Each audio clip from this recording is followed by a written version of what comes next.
Sutra Terata yang menakjubkan. Bab 21. Kekuatan gaib Tathagata. Shinfa yang Sutra Teratai episode 1773 melenyapkan delusi yang ditimbulkan oleh kegelapan batin dan mengubah rintangan menjadi kebajikan. Pengajaran yang disampaikan dengan bahasa dan suara disebut pengajaran secara lisan. Kami sekalian pada hari ini mendengarkan suara dari Buddha, disebut pembabaran Dharma. Buddha dengan penuh kewelas asihan menuntun para makhluk di dunia saha dengan menggunakan pengucapan kata-kata. Mengikuti bahasa daerah tertentu di dunia dan jalinan jodoh dilakukan penerjemahan. Pada arah yang benar dari jalan pencerahan, mengungkapkan harapan mendasarnya tanpa ada perbedaan. Bahasa yang diucapkan, pengajaran yang disampaikan dengan bahasa dan suara. Saat kita berbicara, pasti menggunakan bahasa dan suara untuk menyampaikan seperti sekarang ini. Saat saya ingin berbicara, saya juga harus membersihkan tenggorokan terlebih dahulu supaya bersih, sehingga lidah bisa bergerak dan suara bisa keluar. Dengan bahasa dan suara ini, saat kita membuka mulut untuk berbicara adalah untuk menyampaikan Dharma, karena memang Dharma harus disebarkan. Saat ini adalah waktu untuk menyebarkan ajaran. Ketika Buddha membabarkan Dharma di dunia ini, tujuannya membabarkan Dharma adalah untuk menyebarkan Dharma, baik membabarkan maupun menyebarkan Dharma selalu melalui pengajaran secara lisan. Suara Buddha menyampaikan dari dalam batin apa yang dialami, apa yang disadari, dan diungkapkan dari dalam batin, lalu membagikan apa yang telah dipahami Buddha kepada semua orang. Pengajaran Dharma ini tentunya memerlukan pengajaran secara lisan, yang artinya menggunakan suara untuk mengajar. Dengan adanya suara, kita menggunakan telinga kita untuk mendengar, sehingga kita bisa mengerti apa sebenarnya pencerahan yang Buddha capai. Prinsip kebenaran yang Buddha sadari ada di dalam batinnya. Untuk menyampaikan apa yang ada di dalam batin, Buddha tetap memerlukan suara. Segala suara pada hakikatnya adalah sarana mengajarkan Dharma. Jadi ajaran Dharma memang memerlukan pengajaran secara lisan. Kami sekalian pada hari ini mendengarkan suara dari Buddha. Ini mengacu pada keadaan di persamuhan. Di persamuhan semua bodhisattva dan 4 jenis murid mendengarkan Dharma dengan sangat tulus dan bersungguh hati. Mereka mendengarkan suara dari Buddha saat membabarkan Dharma. Jadi, agar bisa menerima ajaran Buddha, kita harus menenangkan pikiran kita dan mendengar perkataan Buddha. Inilah yang dikatakan mendengarkan ajaran Buddha. Ada lagi, Buddha dengan penuh kewelas asihan menuntun para makhluk di dunia saha. Dengan penuh kewelas asihan kepada para makhluk, Buddha datang ke dunia ini untuk mengubah mereka. Ini semua perlu menggunakan pengucapan kata-kata. Buddha datang ke dunia manusia juga sama. Tujuannya turun ke dunia adalah satu sebab besar. Demi semua makhluk yang menderita di sini, maka ia muncul di dunia saha untuk menjelaskan Dhamma kepada para makhluk di dunia saha. Ia juga perlu menggunakan pengucapan kata-kata. Ia menggunakan suaranya untuk menggabungkan kalimat demi kalimat dan menyambung kata demi kata. Dengan suara ini menjelaskan Dhamma bukan serta-merta hanya mengeluarkan suara. Ia juga harus menyambungkan kalimat demi kalimat. Inilah bagaimana ia membabarkan Dharma. Kemudian, mengikuti bahasa daerah tertentu di dunia dan jalinan jodoh dilakukan penerjemahan pada era Buddha. Kampung halamannya memiliki dialeknya sendiri. India adalah tempat yang sangat besar. Kemanapun dia membabarkan Dharma, juga terdapat dialek yang berbeda. Setiap tempat mempunyai dialek yang berbeda. Kita di Taiwan, ketika orang di Taiwan berbicara, Orang dari Taipei mempunyai aksen Taipei-nya, orang dari Taichung mempunyai irama dan nada Taichung.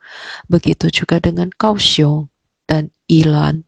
Di setiap tempat, meskipun kita mengucapkan bahasa Taiwan, semuanya mempunyai aksen. Begitu mengucapkannya, orang akan mengetahui bahwa kamu adalah orang Ilan atau Kaohsiung.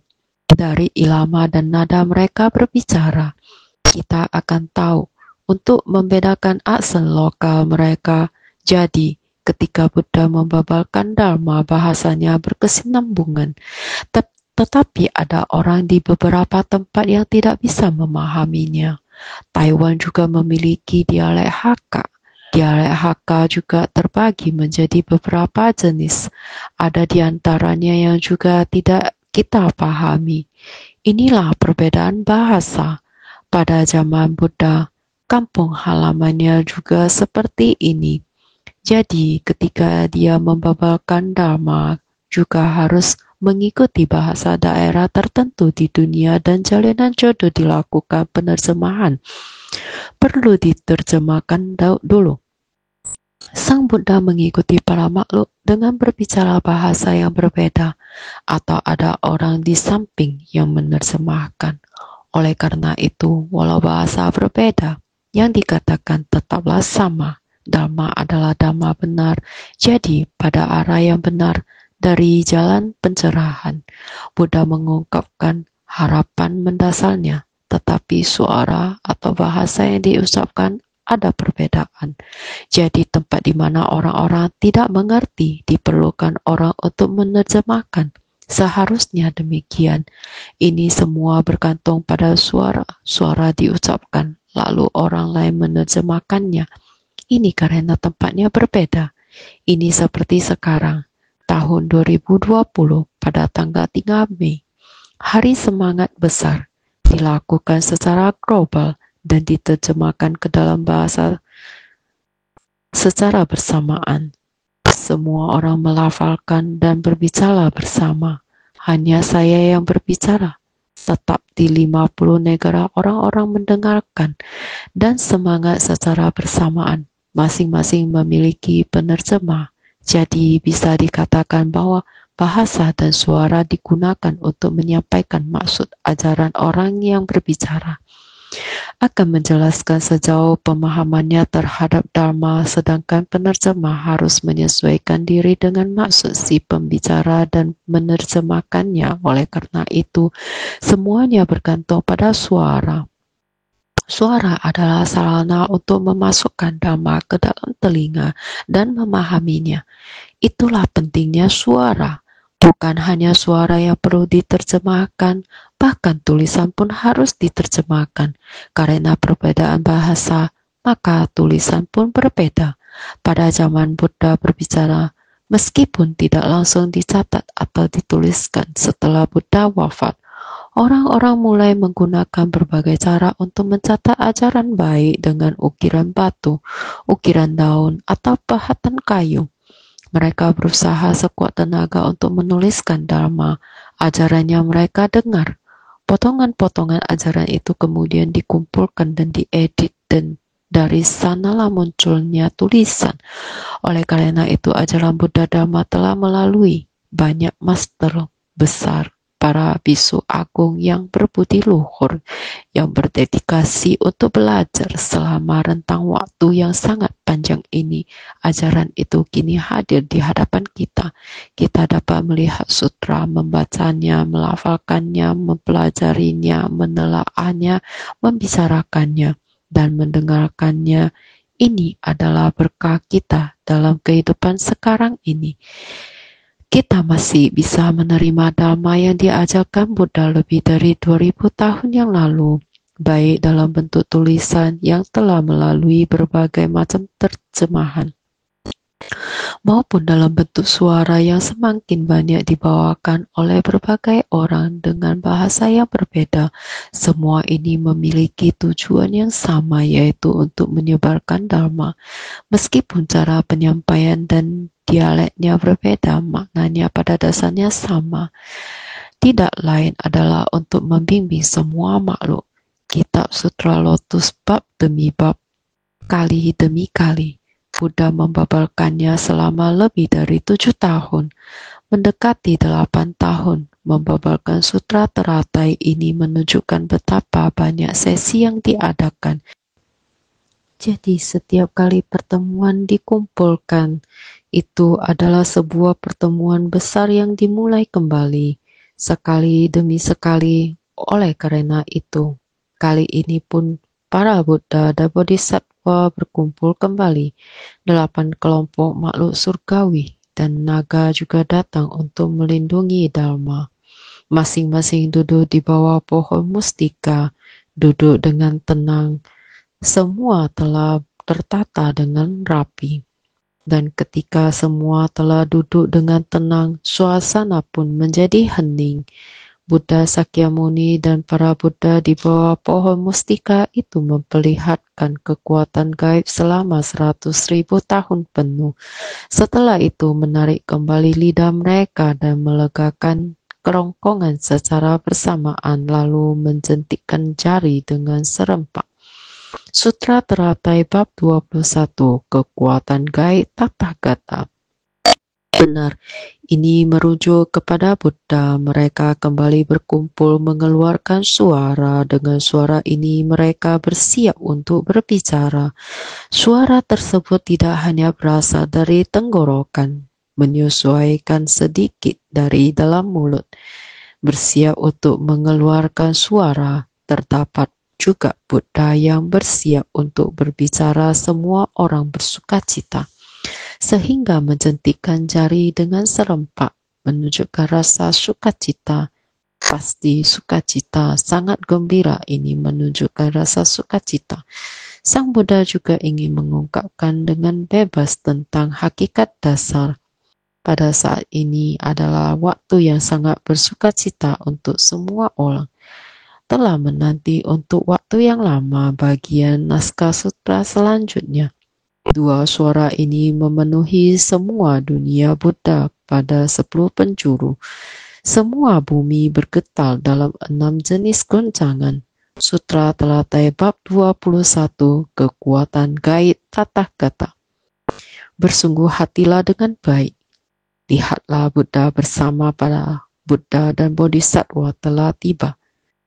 4 kelompok makhluk dan lain-lain dengan tenang pada tempat tersebut mendengarkan bahwa semua Buddha memiliki ajaran yang sama. Semua Buddha saling memperhatikan. Masing-masing memiliki niat dasarnya. Niat sadar itu dipadukan menjadi prinsip sejati yang disebut sebagai semua Buddha memiliki ajaran yang sama. Buddha Sakyamuni dan para Buddha bersama-sama memadukan suara mereka menjadi satu. Buddha Sakyamuni bersama para Buddha bersama-sama, juga suara yang keluar dari tenggorokan dan jentikan jari, semua suara ini dipadukan menjadi satu.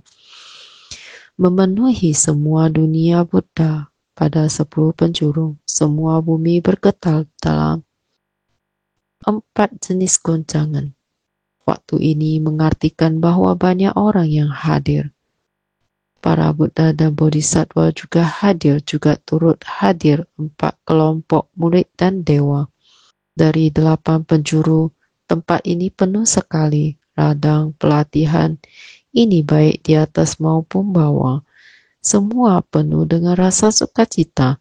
Suara yang penuh sukacita, baik berasal dari suara orang atau jentikan jari dari banyak orang. Demikian menyebar hingga naik ke atas suara dan turun ke bumi. Suara yang penuh dengan rasa sukacita. Energi sukacita ini menyebarkan hingga ke 10 penjuru para Buddha, dimulai dari alam nafsu, alam berwujud hingga alam tidak berwujud. Seluruh tempat merasakan getaran ini. Energi dan suasana sukacita dapat menyebar hingga tergambar betapa bahagianya suasana hati setiap orang. Lahan batin setiap orang merasakan getaran di saat itu. Saya begitu tersentuh dan terguncang. Apabila kita mendengarkan seseorang sharing ataupun menjelaskan kejadian tersebut, bahkan hal yang besar, wah, sangat terguncang, tersentuh, dan terharu, dan lain sebagainya. Ini merupakan perumpamaan penjelasan akan perasaan yang timbul dari hati seseorang melihat dengan jelas suasana di suatu tempat, bahkan seberapa agung energi yang terasa di tempat itu. Banyak suara yang menyatu menjadi satu kesatuan. Ada keheningan dalam suara dan ada suara dalam keheningan. Ini sungguh menggetarkan hati. Sangat sulit untuk diungkapkan. Semua ini menggambarkan hubungan antara suara dan perasaan di dalam hati. Dua suara, suara melegakan tenggorokan dan suara jetikan jari tangan yang serempak dari Buddha bersama 4 kelompok murid. 6 jenis goncangan menunjukkan persamuan dimulai dan para hadirin telah lengkap, di mana semua telah melenyapkan delusi yang ditimbulkan oleh kegelapan batin. Ada suara melegakan tenggorokan dan suara jentikan jari tangan yang serempak dari Buddha bersama 4 kelompok murid. Suara demikian adalah gerakan yang terjadi dalam persamuan ini. Suara demikian sudah sangat menggetarkan. 6 jenis goncangan. 6 jenis goncangan menandakan dimulainya persamuan. Para hadirin sudah lengkap. Para hadirin yang lengkap ini, fisik dan batin, hadiri ini semuanya sudah suci dan murni. Sudah melenyapkan delusi yang ditimbulkan oleh kegelapan batin. 6 akal indera murni. 6 akal indera murni. Terlebih lagi dari dalam batinnya sudah bebas dari kegelapan batin, delusi, keserakahan, kebencian, kebodohan, keangkuhan, dan keraguan yang akan membangkitkan kegelapan batin. Delusi yang ditimbulkan oleh kegelapan batin, delusi yang mana tidak dapat melihat prinsip kebenaran dengan jelas, terus menjalani kehidupan yang menyimpang. Menjalani kehidupan menyimpang adalah menciptakan karma. Tidak memahami prinsip kebenaran sehingga terjadi penyimpangan, terjadi kegelapan batin, dan menciptakan segala karma. Setelah mendengarkan prinsip kebenaran, sebab akibat dan 2 balasan dari para makhluk, tiada yang bukan tercipta dari kegelapan batin, menyimpang. Kekuatan karma dari sini akan menimbulkan berbagai macam penderitaan. Penderitaan terjadi karena ada sebabnya, sebab penderitaan terjadi dari kegelapan batin dan delusi menciptakannya. Kejadian berlantai dari kegelapan batin, pikiran yang terdelusi. Sekarang mendengarkan dhamma di tempat persamuan sehingga melenyapkan semua kegelapan batin, melenyapkan delusi yang ditimbulkan oleh kegelapan batin. Sekarang berada di persamuan agung. Di sini terdengar suara. Suara ini menanamkan semua orang bersukacita, bersih dan murni. Batin yang ingin memohon dhamma, kita semuanya turut bersukacita atas kebajikan yang dilakukan oleh orang lain. Para Buddha telah datang, semua datang untuk turut bersukacita. Bodhisattva datang untuk mendengarkan dhamma. 4 kelompok murid datang dengan tulus memohon dhamma. Semuanya dengan satu tujuan. Semuanya ini adalah hadirin yang sudah dibimbing dan sudah murni. Maka ini juga sebagai tanda memulai persamuan. Ini sama seperti ketika kita ada rapat apapun yang kita lakukan, baik besar ataupun kecil, semuanya memiliki tujuan dan sasarannya. Terkadang ketika saya keluar untuk jalan-jalan, ada ruangan yang luas, cukup banyak orang sedang mengadakan rapat di ruangan yang luas. Ruangan yang berukuran sedang, akan ada sekelompok orang berukuran sedang yang mengadakan rapat. Ruangan yang berukuran kecil, Akan ada beberapa orang yang mengadakan rapat di sana. Hampir setiap pagi sebelum mulai bekerja, mereka terlebih dahulu mengadakan rapat. Ini untuk menentukan tujuan hari ini, menyelaraskan semua orang agar sepakat. Ini disebut persamuan. Jadi semua orang ingin mendengarkan dhamma di persamuan agung ini. Ini juga sama, mereka memiliki satu arah tujuan. Selama beberapa tahun, Buddha membabarkan dhamma di dunia selama 49 tahun. Selama 42 tahun, sebelum persamuan sutra teratai, mengajarkan ajaran dari kendaraan kecil, Buddha menggunakan segala cara bagaimana untuk mengajarkan ajaran dari kendaraan besar, bahwa pada dasar, setiap orang memiliki sifat kebudaan. Kembali ke sifat kebudaan, menapaki jalan bodhisattva untuk membimbing para makhluk. Ini mengharuskan Buddha memulaikan selama 42 tahun yang lalu. Buddha membimbing dengan penuh kesabaran, satu persatu dijelaskan kebingungan, kebodohan, dan delusi para makhluk, agar semua orang bisa terbebas dari penderitaan. Penderitaan hidup dikarenakan menyebab penderitaan. Bagaimana penyebab penderitaan terjadi? Ini membutuhkan penjelasan yang sangat banyak tentang Dharma. Ini karena kita menumbuhkan pola pikiran seperti itu dan pemikiran seperti ini, maka tubuh akan bertindak demikian. Sebagai hasilnya, hal ini adalah menyebabkan tindakan-tindakan ini, sehingga kita baru bisa mengalami penderitaan ini. Dengan adanya pandangan dan pemahaman serta kesadaran yang demikian, sehingga menciptakan tindakan-tindakan ini, sebagai hasilnya adalah karma. Inilah yang sering kita bahas tentang pemahaman, kesadaran, dan tindakan. Kamu tahu siapa orang yang mengkritik saya? Dalam hati saya sudah tahu. Saya sangat tidak nyaman. Saya mulai mengambil tindakan, memberi balasan. Gantian saya yang memfitnahnya, saling serang. Seperti ini, sama-sama menciptakan karma buruk, saling bertikai. Ini adalah akumulasi sampai titik saling balas dendam. Makin lama makin dalam. Ini adalah di antara orang-orang yang kita katakan saat ini adalah setiap orang punya kekuatan karma yang berbeda. Kekuatan karma ini berawal dari sebersih kegelapan batin. Antar manusia saling bertikai. Ada yang bertikai karena keuntungan, ada yang bertikai karena ketamakan, ada yang bertikai karena kebodohan. Jenis ketamakan, kebencian, kebodohan terakumulasi adalah kegelapan batin.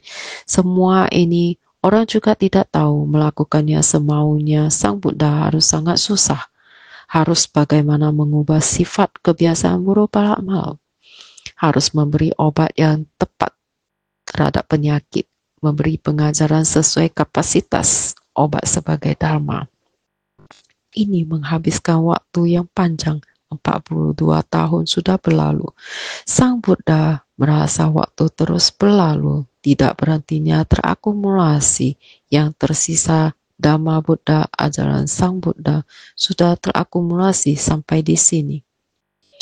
Yang seharusnya orang tahu harus mengetahui saat ini adalah mengubah satu perubahan, membuat orang dari kecil menjadi besar. Oleh karena itu disambut sampai tempat ini, maka ada mengubah satu langkah besar. Karena Sang Buddha, sutra teratai masuk ke dalam aspek pokok. Kemudian mulai membabarkan Dhamma sejati, terus-menerus hingga saat ini. Dhamma ini telah mulai dihimpun dan dipusatkan kembali. Juga harus mulai memahami Sang Buddha. Yang terakhir ingin dikatakan adalah Sang Buddha memulai bagian berikutnya akan segera dimulai.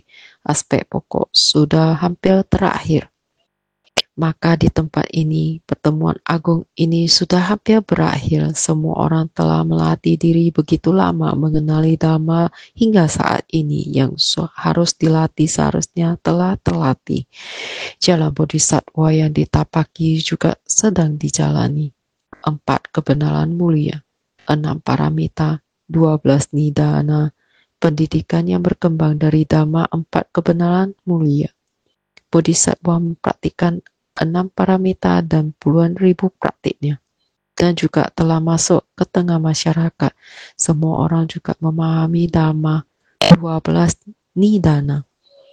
Sehingga disebut 4 kebenaran mulia, 6 paramita, 12 nidana. Ini semua adalah garis besar agar kita mengetahui Dhamma 4 kebenaran mulia, penderitaan sebab penderitaan, lenyapnya penderitaan, dan jalan menuju berakhirnya penderitaan. Anda tentu mengetahuinya. Anda harus membangkitkan tekad untuk menapaki jalan bodhisattva, menciptakan sebab yang baik, menjalani jodoh baik, menyelamatkan semua makhluk. Semua orang harus yakin akan Dhamma 12 nidana. Pada akhirnya kehidupan manusia akan kembali ke titik nol. Kosong artinya harus dimulai dari satu, yaitu di kehidupan mendatang. Makhluk awam membawa kegelapan batin. Kebodohan batin avidya mengkondisikan bentuk-bentuk karma sankara. Bentuk-bentuk karma sankara mengkondisikan kesadaran winyanya. Kesadaran winyanya mengkondisikan batin jasmani nama rupa, yaitu pada saat di dalam kandungan demikian setahap demi setahap kemudian lahir. Seluruhnya melalui 12 tahapan sebab akibat 12 nidana datang ke dunia hingga tua, sakit, mati, kemudian satu kehidupan lagi. 12 nidana dimulai dari menjadi manusia, terlahir di dunia, karma telah usai, kehidupan kembali ke titik nol. Bukankah sebelumnya telah dikatakan, oleh karena itu Buddha juga menganalisis tentang datang dan perginya manusia. Bagaimana mereka datang ke dunia manusia, bagaimana mereka menciptakannya di dunia manusia, bagaimana pada akhirnya semuanya akan kembali ke nol. Buddha telah selesai mengajarkan Dhamma tentang kehidupan. Dhamma hampir berakhir di sini. Pada konferensi itu semua orang sangat gembira, dipenuhi dengan kegembiraan Dhamma, memiliki 6 jenis cara. 6 cara seperti halnya pada bagian awal. Bab pendahuluan, setelah Sang Buddha membabalkan sutra makna tanpa batas, para hadirin belum bubar. Sang Buddha masih duduk di tempat tersebut. Dengan cahaya di antara kedua alisnya, yakni cahaya putih cemerlang yang memancarkan dari antara kedua alisnya. Ia bersinar terus-menerus seperti ini. Persamuan Dhamma dimulai lagi. Inilah sutra teratai. Tidak ada interupsi antara sutra teratai dan sutra makna tanpa batas. Sutra makna tanpa batas mengajarkan Dhamma Bodhisattva. Lihatlah sutra makna tanpa batas. Kemudian, sutra teratai mulai memberi kita pemahaman yang lebih rinci. Itulah sebabnya sutra teratai yang berdasarkan sutra makna tanpa batas menjelaskan berulang kali bagaimana cara mengamalkan jalan bodhisattva, menyucikan jasmani dan rohani, kembali ke hakikat sejati dan diselamatkan menuju kekosongan 3 aspek dana.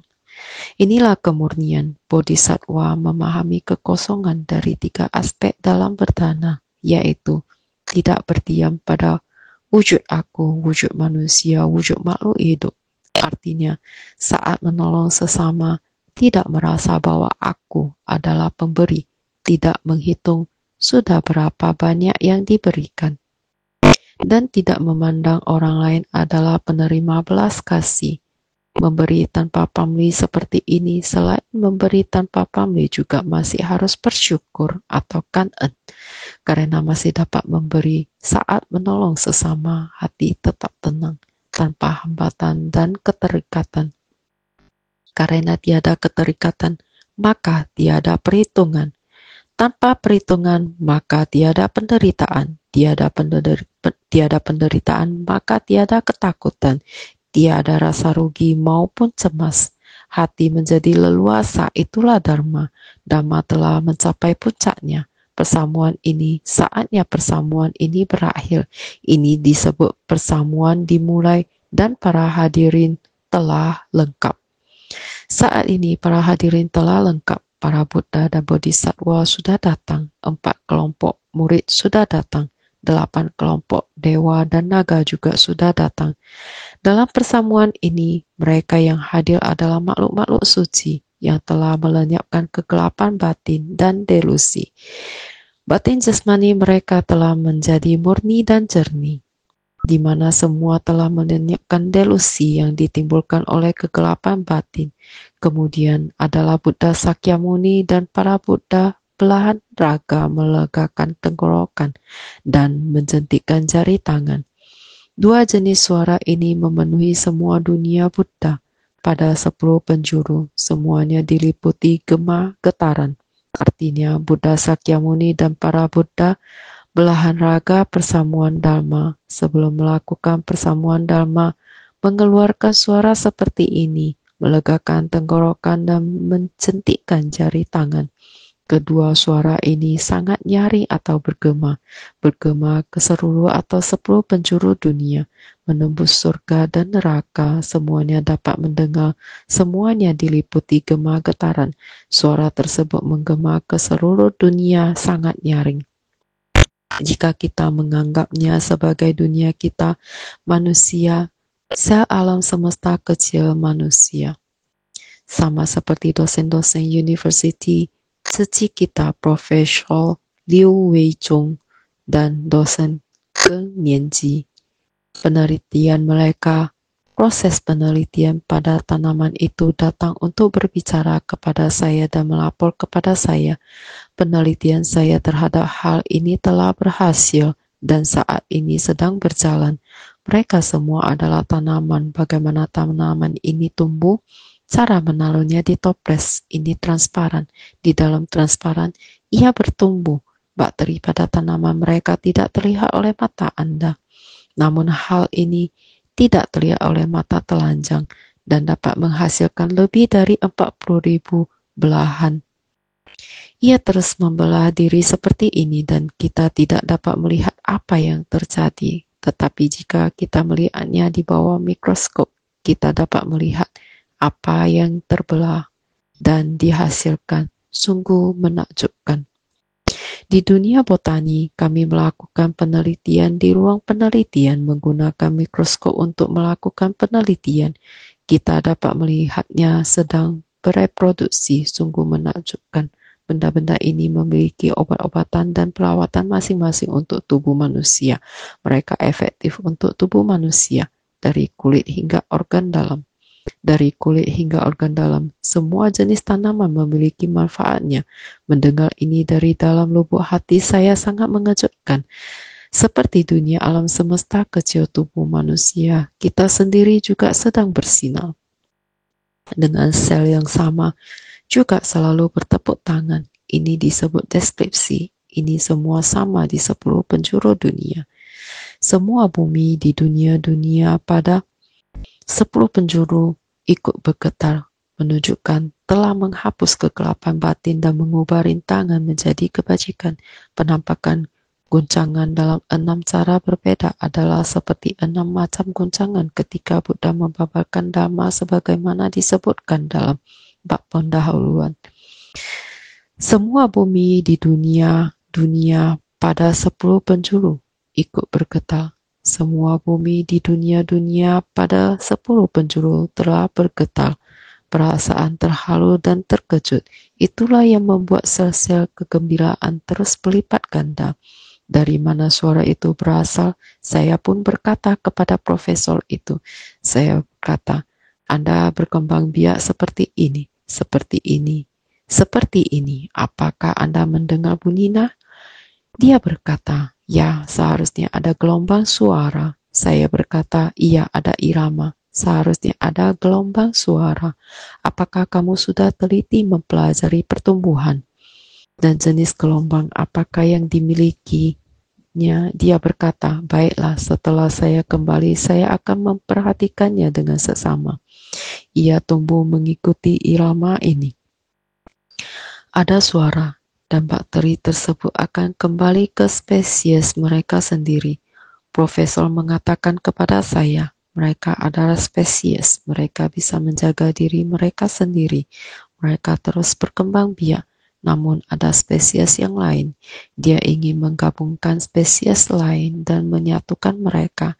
Tetapi jenis ini akan melindungi dirinya sendiri dan mengkonsolidasikan dirinya sendiri, seperti membangun tembok yang kokoh. Mereka akan mengkonsolidasikan diri dan tidak akan tercampur dengan yang lain. Saya katakan ini sangat menakjubkan. Anda harus memperhatikannya dengan seksama. Tidak hanya melihat gerakan dan iramanya, tetapi juga mendengarkan suara mereka dan melihat ekologi seperti apa yang mereka miliki. Semua ini adalah mempercayai apa yang dikatakan Sang Buddha. Ini disebut kondisi kehidupan, wujud dari kondisi kehidupan. Maka semua bumi di dunia pada 10 penjuru ikut bergetar, menunjukkan telah menghapus kegelapan batin. Ini sedang mendeskripsikan pergerakan di dalam badan dan batin setiap orang. Maka di tempat dan sutra ini mau memberitahukan kepada kita semua bumi di dunia pada 10 penjuru ikut bergetar. Selanjutnya ingin memberitahukan kepada kita, menunjukkan telah menghapus kegelapan batin. Kegelapan batin adalah urusan kita sendiri. Kegelisahan, kegelapan batin, cara pandang kita, ini semua menampilkan batin kita. Bagaimana kita membersihkan kotoran dan debu. Bagaimana kita membersihkan kegelapan batin dan kotoran dalam hati kita. Menunjukkan telah menghapus kegelapan batin dan mengubah rintangan menjadi kebajikan. Kegelapan batin menghalangi kita. Jika kita membersihkan kegelapan batin, kebajikan dari kebijaksanaan kita akan muncul. Maka penampakan guncangan dalam 6 cara berbeda, seperti bab pendahuluan. Saat Sang Buddha menjelaskan 6 macam pergerakan, dapat dibaca pada bab pendahuluan di pembukaan Sutra Teratai. Selanjutnya, guncangan menunjukkan kalau seluruh hadirin dalam persamuan Dhamma setelah dibukakan dan ditunjukkan pengetahuan dan pandangan Buddha, mereka tersadarkan dan memasukinya serta memperoleh kemurnian dari 6 akar indera. Sekarang bagian pokok dari sutra ini sudah selesai. Buddha demi tujuan utama datang ke dunia manusia. Tujuannya adalah untuk membuka pengetahuan dan pandangan Buddha kepada makhluk hidup, menunjukkan membangkitkan pengetahuan dan pandangan makhluk hidup tentang Buddha, atau membawa makhluk hidup masuk ke pengetahuan dan pandangan tentang Buddha.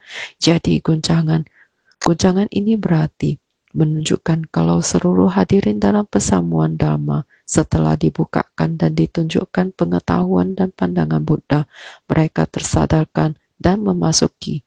Inilah tujuan besar Buddha datang ke dunia manusia. Semua orang harus sangat jelas. Demi jalinan jodoh besar datang ke dunia. Makhluk hidup bingung, kebingungan, ketidaktahuan ini, kebingungan sangat besar. Jadi pencerahan Buddha, kesadaran, pengetahuan Buddha, kita semua tidak jelas. Sang Buddha telah menyingkirkan kebingungan ini, dinamakan buka. Kebingungan telah disingkirkan seluruhnya. Tiba-tiba dia menyatu dengan alam semesta surgawi. Saat itu dinamakan tersadarkan. Disebut pencerahan. Setelah tercerahkan, Buddha tidak mencari kesendirian. Sungguh menakjubkan. Semua makhluk di bumi ini memiliki sifat dari kebijaksanaannya Tathagata. Sang Buddha tiba-tiba tercerahkan. Pada saat itu alam semesta dan benda-benda langit menyatu menjadi satu. Kalimat pertama yang keluar, aneh. Ternyata semua makhluk hidup di alam semesta memiliki sifat Buddha. Semua makhluk hidup memiliki sifat Buddha. Bukan hanya manusia saja. Manusia sedang berbicara. Burung pun berkicau, seolah-olah suara burung itu menjadi iringan musik bagi ucapan manusia. Suara kita ketika berbicara. Di sini juga terdengar kicauan burung, di sana juga terdapat kicauan burung. Ini menunjukkan bahwa sejak pagi hari sudah ada suara-suara ini. Hal ini membuat kita mengerti bahwa semua makhluk di alam semesta ini memiliki sifat dari kebijaksanaannya tata gata. Oleh karena itu, kita harus benar-benar memahami. Setelah memahami, lalu bagaimana? Yang pertama, niat pertama Buddha adalah untuk menunjukkan, harus menunjukkan, untuk membukakan dan menunjukkan kepada makhluk hidup, agar makhluk hidup dapat memahami pengetahuan dan pandangan Buddha adalah demikian. Tingkat pencerahan Sang Buddha ingin dibagikan kepada semua orang. Oleh karena itu, Sang Buddha senantiasa menyampaikan harapan mendasarnya, menyampaikan harapan mendasar Sang Buddha selama 42 tahun. Harapan mendasarnya itu disembunyikan. Karena pada masa itu sekalipun dikatakan orang-orang belum mampu memahaminya. Masih ingatkah? Awalnya Sang Buddha 3 kali menahan diri untuk diam tidak berbicara, tetapi setelah Sariputra terus memohon, Buddha pun berkata, karena engkau telah memohon 3 kali, bagaimana mungkin aku tidak mengatakannya?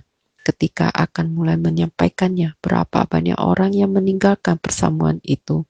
5.000 orang meninggalkan persamuan. Buddha berkata kepergian mereka adalah suatu hal yang baik, karena orang-orang ini belum mampu menerima apa yang ingin disampaikan dari hati terdalam Buddha. Dhamma agung ini belum bisa mereka terima. Kepergian mereka adalah suatu hal yang baik, daripada salah paham kemudian malah menghujat. Jadi kita harus menghargai jalinan jodoh yang baik. Aspek jejak Sang Buddha, jejak kaki beliau, bagaimana beliau menapaki jalan tersebut, juga telah diberitahukan kepada kita di sebuah aspek jejak, memberitahukan bagaimana melatih diri di kehidupan sebelumnya. Aspek pokok adalah bagaimana mengajarkan Dharma. Tujuan beliau, aspek pokok ini, harus bagaimana untuk mempraktikkan jalan bodhisattva, harus bagaimana untuk membimbing para makhluk. Aspek pokok ini setelah tiba di sini telah membuat semuanya sangat bersuka cita. Persamuan besar ini, Dhamma yang ingin dibabarkan oleh Buddha di tempat ini juga telah disampaikan. Jadi kalimat ini memberitahu semua orang, sekarang bagian pokok dari sutra ini sudah selesai. Bagian pokok Dhamma yang ingin dibabarkan oleh Sang Buddha, metode yang ingin diajarkan, lebih kurang ada di sini. Selanjutnya kelanjutannya hampir sama dengan berpesan. Ingin memberitahu semua orang setelah saya meninggal, kalian harus ingat bagaimana saya memberitahu kalian di masa lalu. Anda harus melakukannya seperti itu. Sang Buddha sama saja dengan mengingatkannya kembali, ingin berpesan pada semua orang, yakni karena tidak tega melepaskan atau meninggalkan mereka, masih harus berpesan lagi, mengingatkan lagi, sehingga kita harus mendengar dengan teliti. Dhamma dalam sutra telatai ada urutannya. Buddha dengan bersungguh hati mendengarkan dengan teliti dan memberi pesan kepada kami. Ini merupakan naskah sutra masa mendatang. Semoga semua orang memahami bagaimana Buddha membuka jalan untuk kita, membuka, menunjukkan, menyadari, memasuki, bagaimana membuat para makhluk memahami pengetahuan dan pandangan Buddha. Harapan Buddha inilah setelah dibukakan dan ditunjukkan pengetahuan dan pandangan Buddha, dan mereka tersadarkan dan memasuki, semua orang memahami harapan Buddha, yaitu kamu harus memahami perasaan saya. Saya berkata demikian, apakah kamu memahami maksud saya? Demikian sama. Perasaan Buddha kamu mengatakan ini, apakah kamu memahami? Ini merupakan harapan Buddha. Membuka pengetahuan dan pandangan Buddha, menunjukkan pengetahuan dan pandangan Buddha, agar para makhluk memahami pengetahuan dan pandangan Buddha, serta memasuki pengetahuan dan pandangan Buddha ini menunjukkan harapan mendasar dari Buddha ketika datang ke dunia ini. Singkat kata, semua orang harus lebih bersungguh. Harapan Buddha mengajari ajaran bodhisattva. Sebenarnya, bagaimana bodhisattva melakukannya di dunia ini perlu kita semua memperluas. Sini bagaimana kamu membuat hasilnya, harus berbagi kesan.